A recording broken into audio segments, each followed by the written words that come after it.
Fala moçada, professor Lázaro Henrique, professor de biologia, chegando para mais um simulado Master.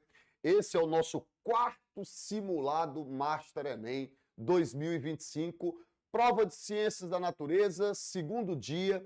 Eu tenho certeza absoluta que essas nossas resoluções têm contribuído bastante para que você possa consolidar ainda mais o teu aprendizado nesse ano, para você chegar afinadíssimo no dia do teu Exame Nacional do Ensino Médio e fazer a melhor prova de ciências da natureza da tua vida, tá certo? Então, olha só, nós já vamos para a nossa primeira questão desse simulado que envolve biologia, que na prática, moçada, foi a questão de número 93, ó. A questão 93, ela diz assim: a ilustração a seguir mostra células vegetais. Então, já sei que se trata de células vegetais. E que foram expostas a soluções que apresentam diferentes concentrações, tá?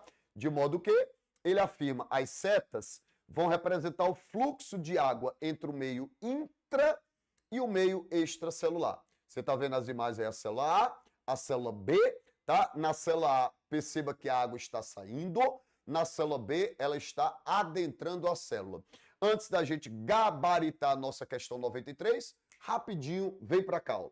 Quando você estuda a membrana plasmática, você precisa compreender não apenas, tá? Vamos colocar aqui, ó, questão número 93.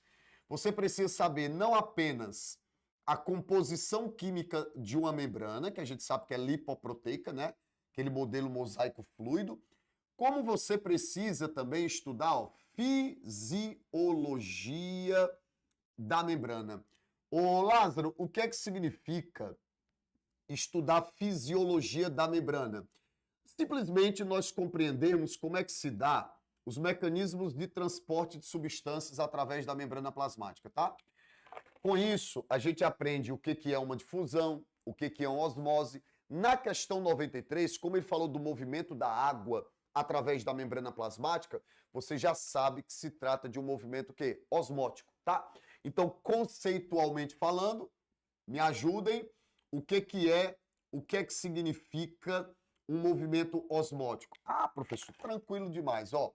Movimento osmótico, você vai dizer que se trata do transporte, ó, transporte, passagem, né?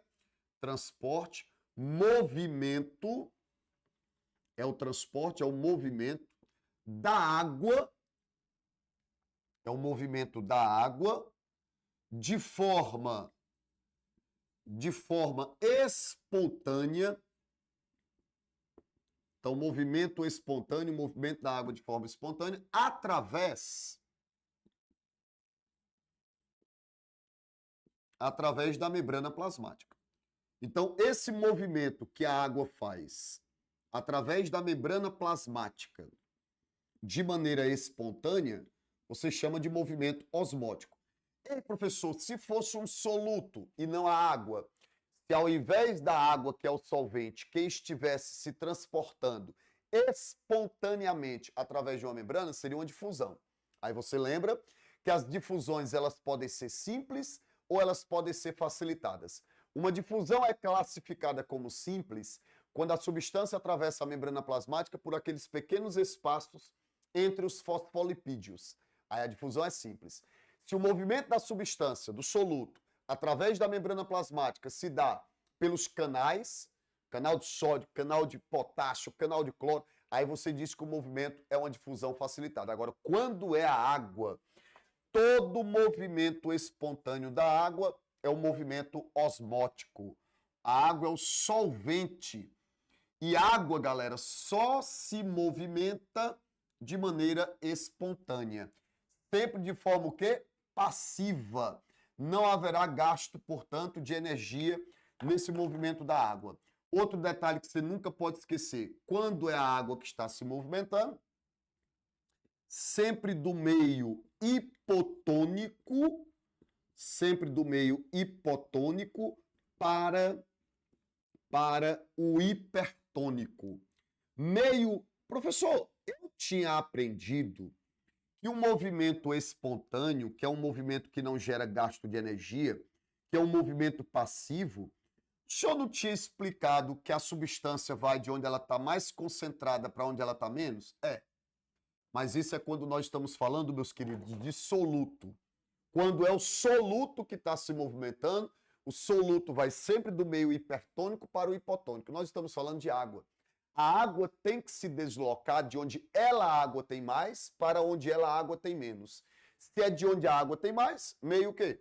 Hipotônico. Então, todo movimento osmótico, ele é do hipo para o hiper, beleza?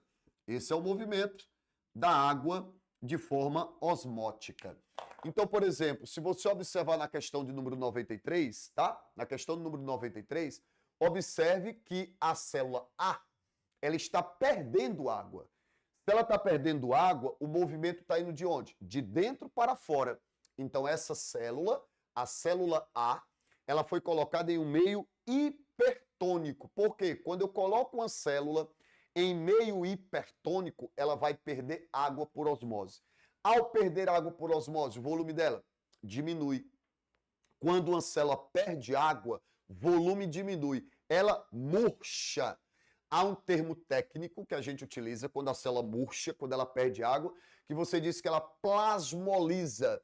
Ela plasmolizou. Então, a imagem A é uma célula vegetal em meio hipertônico. E estando em meio hipertônico, ela plasmoliza, porque ela perde água. Ou seja, eu já posso gabaritar a nossa questão 93, ó, o item A. Olha o que o item A está dizendo. A célula A encontra-se plasmolizada, sim, porque perdeu água, perdeu volume, e ela está no ambiente hipertônico. Verdadeiríssimo, porque células em meios hipertônicos, elas perdem água por osmose. Show? Já a célula B, se você observar, ela está ganhando água, meus queridos. Uma célula, para estar ganhando água, como representada no item B, ela tem que ter sido mergulhada, ela tem que ter sido colocada em um ambiente o quê? Hipotônico. Quando eu ponho uma célula em um meio hipotônico, ela ganha água. Ao ganhar água, o volume dela aumenta. Termo técnico que a gente usa quando a célula aumenta de volume, ela fica o quê? Túrgida. Professor, qual é o perigo de uma célula quando ela fica túrgida? Ela sofrer lise, ela papocar, ela sofrer uma ruptura. Um termo que também pode ser utilizado quando a célula estoura, rompe, plasmoptise. Célula vegetal não sofre plasmoptise. Por que a imagem que nós observamos B, essa célula está túrgida, o volume dela está aumentado, mas ela não vai sofrer lise, ela não vai sofrer ruptura, porque ela tem o que, moçada? Parede celular.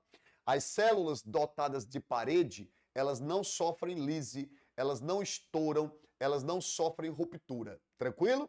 Então, o gabarito da nossa questão 93 é o item A. Por que não pode ser o B? Porque em B a célula não está plasmolizada. Então, tu já elimina o item B e o item C, porque a célula em B ela está túrgida, ela não está plasmolizada. O item D, A encontra-se túrgida. Não, A está plasmolizada. E o item E, B está túrgida. Sim, B está túrgida, mas não está em meio isotônico. Está em meio o quê? Hipotônico. Pois toda célula que tu coloca em meio hipotônico, o volume dela o quê? Aumenta, fica túrgida, e como ela tem parede, ela não sofre ruptura, porque uma das finalidades das paredes celulares é, além de dar forma à célula, porque ela é uma parede mais esquelética, mais rígida, é de resistir às situações de turgência, tá? Qual é a composição química das paredes? Nas bactérias, peptidoglicano. Numa célula vegetal, celulose. E numa célula de um fungo, quitina. Lázaro, eu lembro que além da parede, tem outra coisa que pode fazer uma célula não sofrer lise, não sofrer ruptura, não sofrer plasmoptise quando em meio hipotônico. Vacúolo pulsátil. Organela essa que você encontra presente em protozoários de água doce, como é o caso de paramécios. Então tá aí a nossa primeira questãozinha resolvida do nosso quarto Master Enem, questão 93, uma questão de membrana plasmática, de fisiologia de transporte, de osmose. O gabarito é o item A de aprovação.